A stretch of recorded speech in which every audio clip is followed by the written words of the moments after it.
कलिमल ग्रसे धर्म सभा लुप्त भय सदग्रंथ दम्भिन निजमति कल्पि करी प्रकट किए बहुपंथ। नमस्कार प्रिय दर्शकों, स्वागत है आपका शास्त्रीय ज्योतिष के चैनल पर जिसका की नाम है ज्योतिष रहस्य। प्रिय दर्शकों, ज्योतिष शास्त्र के नाम पर जितनी अशास्त्रीय बातें, जितनी धर्म विरुद्ध बातें समाज में फैलाई गई है, उतनी बातें और किसी शास्त्र के नाम पर नहीं। ये बहुत ही दुर्भाग्य की बात है। समाज में तो कई ऐसे विद्वान हैं जो वैदिक ज्योतिष का प्रचार प्रसार कर रहे हैं, जो शास्त्रीय ज्योतिष का प्रचार प्रसार कर रहे हैं। उन परम ज्ञानी व्यक्तियों को तो हमारा बहुत बहुत नमस्कार है। वो शास्त्र सम्मत बातों का समाज में प्रसार कर रहे हैं, वो बहुत ही आदरणीय व्यक्ति हैं, उनको हम बार बार नमस्कार करते हैं। लेकिन फिर भी समाज में ऐसे भी कई लोग हैं जो ऐसी ऐसी बातें बताते हैं ज्योतिष शास्त्र से संबंधित, जो न सिर्फ शास्त्रों में जिनका कोई वर्णन नहीं आता बल्कि वो शास्त्र विरुद्ध भी हैं। इस वीडियो में हम ऐसे ही 2-3 अफवाहें लेकर के आए हैं जो ज्योतिष जगत में बहुत प्रसिद्ध है, लेकिन उनका शास्त्रों में कोई आधार नहीं है। तो उन बातों की हम चर्चा करें उससे पहले अगर आपने इस चैनल को अभी तक सब्सक्राइब नहीं किया है तो इसे जरूर सब्सक्राइब करना है। तो चलते हैं हम लोग पहले अफवाहों की ओर। एक अफवाह यह फैलाई जाती है कि जिसके भी कुंडली में गुरु 10वें भाव में हो, उस व्यक्ति को गुरु को प्रणाम नहीं करना चाहिए। ये बहुत ही शास्त्र विरुद्ध बात है। प्रिय दर्शकों, मैं मानता हूं कि गुरु जब 10वें भाव में होता है तो वह चाह कर भी उतना अच्छा फल नहीं दे पाता। क्यों? क्योंकि काल पुरुष की कुंडली में 10वें भाव में कौन सी राशि होती है? 10 नंबर की राशि होती है, जो कि मकर राशि है, और इस राशि में गुरु नीच का होता है। इसलिए जिसकी भी कुंडली में गुरु 10वें भाव में बैठा हो तो गुरु चाह करके भी उतना अच्छा फल नहीं कर पाता। यह बात तो मान्य है, लेकिन ऐसी स्थिति में किसी को यह कहना कि आप गुरु को प्रणाम नहीं करें, यह सर्वथा शास्त्र विरुद्ध है। हमारे शास्त्रों में लिखा गया है, राखें गुरु जो कोप विधाता, गुरु विरोध नहीं को जग त्राता। अरे विधाता, जिसने ब्रह्मा जी ने जिसने भाग्य लिखा है, वह भी नाराज हो जाए तो भी गुरु उनसे हमारी रक्षा कर सकता है। लेकिन गुरु अगर किसी से नाराज हो जाए तो उसकी रक्षा करने वाला दुनिया में कोई नहीं है। इसलिए किसी भी परिस्थिति में ऐसा नहीं कहा जा सकता कि गुरु को प्रणाम नहीं करने से कुछ बहुत अच्छा हो जाएगा और कुंडली के दोषों का शमन हो जाएगा। तो एक बहुत बड़ी अफवाह समाज में फैलाई गई है जो सर्वथा शास्त्र विरुद्ध है। इस पर कई लोगों के वीडियो बने हुए हैं, मैं उनका नाम नहीं लेना चाहूंगा, लेकिन यह बात सर्वथा शास्त्र विरुद्ध है और हम इसका बहुत पुरजोर तरीके से खंडन करते हैं। चलिए इसी बात पर हम आपको दूसरे अफवाह की ओर ले चलते हैं।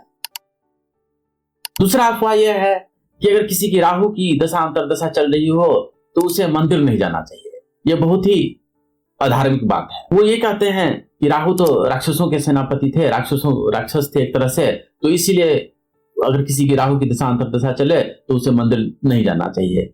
अब बताइए, जो धर्म जो है मनुष्य को मंदिर जाने से रोक दे, वो कहीं धर्म हो सकता है, वो कहीं शास्त्र हो सकता है, वो कहीं ज्योतिष शास्त्र हो सकता है, लेकिन नहीं, समाज में इस प्रकार की भी बातें फैलाई जाती हैं और मानने वाले कई लोग मान भी रहे हैं। तो यह विषय भी जो है सर्वथा शास्त्र विरुद्ध है और हम इसका समर्थन नहीं कर सकते। चलते चलते हम एक और ऐसी बात बताते हैं जिसका कम से कम मेरी जानकारी में तो जो बातें शास्त्रों में कहीं नहीं आई है। उदाहरण स्वरूप कुछ ग्रहों की 3 दृष्टियां होती है। जैसे गुरु हैं, उनकी 5वीं भी पूर्ण दृष्टि होती है, 7वीं पूर्ण दृष्टि होती है और 9वीं दृष्टि भी होती है। उसी तरह से मंगल की 4थी दृष्टि होती है, 7वीं दृष्टि होती है और 8वीं दृष्टि होती है। शनि की भी 3री, 7वीं और 10वीं दृष्टि होती है। इस तरह से कुछ ग्रहों के 3 दृष्टियां होती है।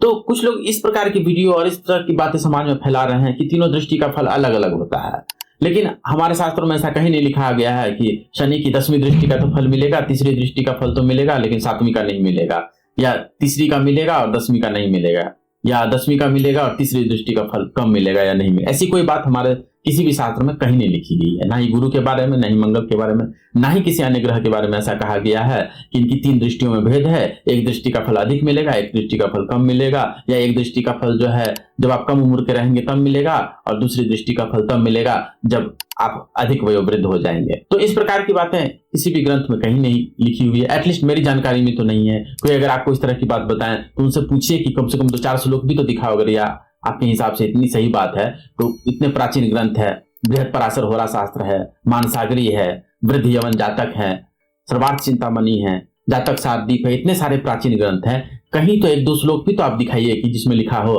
कि ग्रहों की तीनों दृष्टियों के अलग अलग फल होते हैं।